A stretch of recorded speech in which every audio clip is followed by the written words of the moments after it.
বিতর্কিত বাংলা সংবাদে আপনাকে স্বাগতম। নামাজ ছেড়ে দেয়ার শাস্তি জাহান্নামে যেতে হবে, এই হাদিস মিথ্যা জাল চলছে বিতর্ক। কিছু স্কলার বলেন জীবনে নামাজ ছেড়ে দিলে বা নামাজ কাজা করলে জাহান্নামে যেতে হবে, এমন সব আজব হাদিস বলে সাধারণ মানুষকে ভয় দেখিয়ে নিজের দলের অনুসারী করেন। ভয়ঙ্কর দুইজন শাইখের আলোচনা দেখি। এক ওয়াক্ত নামাজ ইচ্ছা করিয়া কাজা করলে কি করলে ছাড়ে নাই, হাত্তা মাজা বক্তুনা সুন্নাহ কাজা, এই জোহরের নামাজ পড়বো করতে করতে জোহরের শেষ, আসলে ছাড়েন নাই, আসলে কাজা করছেন। এই আসরের নামাজ পড়বো বলতে বলতে আসর শেষ, ছাড়েন নাই, আসরের নামাজ মাগরিবে নিয়া কাজা করছেন, মাগরিবের নামাজ এশার নামাজ ফজরে, ছাড়েন নাই, কাজা করছেন ইচ্ছা করিয়া। এই এক ওয়াক্ত নামাজ ইচ্ছা করিয়া কাজা করলে এক রব্বা জাহান্নাম, এক রব্বা জাহান্নাম মানে দুনিয়া এবং আখিরাতের হিসাবে 2,88,00,000 বছর জাহান্নাম ভোগ করতে হবে। আল্লাহ আমাদের সবাইকে মাফ করে দেন। এক ওয়াক্ত নামাজ ছেড়ে দিলে 2,88,00,000 বছরের জাহান্নাম। কত বছর? আবার বলো কত বছর? এক ওয়াক্ত নামাজ ইচ্ছাকৃত কাজা করলে 2,88,00,000 বছরের জাহান্নাম। তাহলে কামিয়াব কে? কাদ আফলাহা মান যাক্কাহা।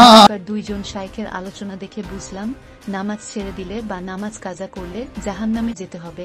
আবার কিছু স্কলার বলেন নামাজ ছেড়ে দিলে বা নামাজ কাজা করলে জাহান্নামে যেতে হবে, এটা মিথ্যা জাল বানোয়াট হাদিস। ভিডিওটি শেষ পর্যন্ত দেখার অনুরোধ রইল এবং আপনার মূল্যবান মতামতটি কমেন্টে জানাতে ভুলবেন না। আশা করি চ্যানেলটি সাবস্ক্রাইব করে সাথে থাকবেন।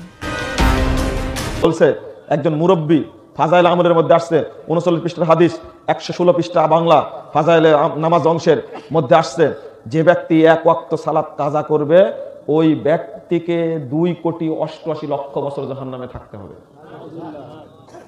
আমার বক্তব্য কিন্তু এখনো শেষ হয়নি, কথা বোঝা গেছে? আমার বক্তব্য এখনো শেষ হয়নি, একটু থামেন, আমি শেষ করবো, আপনাদের বিরক্ত করবো না ইনশাআল্লাহ। শেষ না হওয়া পর্যন্ত ওঠার চেষ্টা করবেন না, আমি শেষ পর্যন্ত যাব। আমার এইগুলো বলা উদ্দেশ্য না, শেষে যেটা বলবো সেটা হলো উদ্দেশ্য। আমি বলছি যে এই হাদিসটা যে পেশ করা হলো একজন ব্যক্তিকে শাস্তি দেওয়া হবে। আমি জহর পড়তে পারছিলাম না, আসরের টাইমে জহর পড়ে নিলাম, আমাকে তাও 2,88,00,000 বছর জাহান্নামে থাকতে হবে। 2,88,00,000 আমি সালাত পড়ে নিয়েছি। একজন ভ্যান চালক বলছে আমাকে যে আমি নামাজ পড়লাম, জহরও পড়লাম, আসরও পড়লাম, আসরের টাইমে বের হতে দেরি হয়েছে। মুয়াজ্জিন জিজ্ঞেস করছে তুমি এত সালাত পড়লে কেন? যে আমি জহর পড়তে পেরেছিলাম না, জহরটাও পড়লাম, আসরটা পড়লাম, ভ্যান নিয়ে গেছিলাম এক জায়গাতে, সময় পাইনি। তখন বলছে ও তুমি সালাত কাজা করলে তোমাকে 2,88,00,000 বছর জাহান্নামে থাকতে হবে। তখন ভ্যানওয়ালা বলছে চাচা পড়লাম যে আমি সালাত, পড়লেও তোমাকে থাকতে হবে 2,88,00,000 বছর জাহান্নামে। ভ্যানওয়ালা হতবাক, মাথায় হাত দিয়ে বলছে নামাজ না পড়াই ভালো ছিল, খামাকা কষ্ট করে কি লাভ?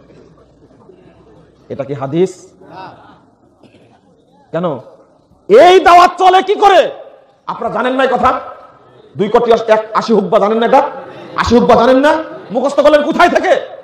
এই প্রচার করতে গিয়ে, তাবলীগ করতে গিয়ে এই ডাহা মিথ্যা কথা প্রচার করা হয়েছে।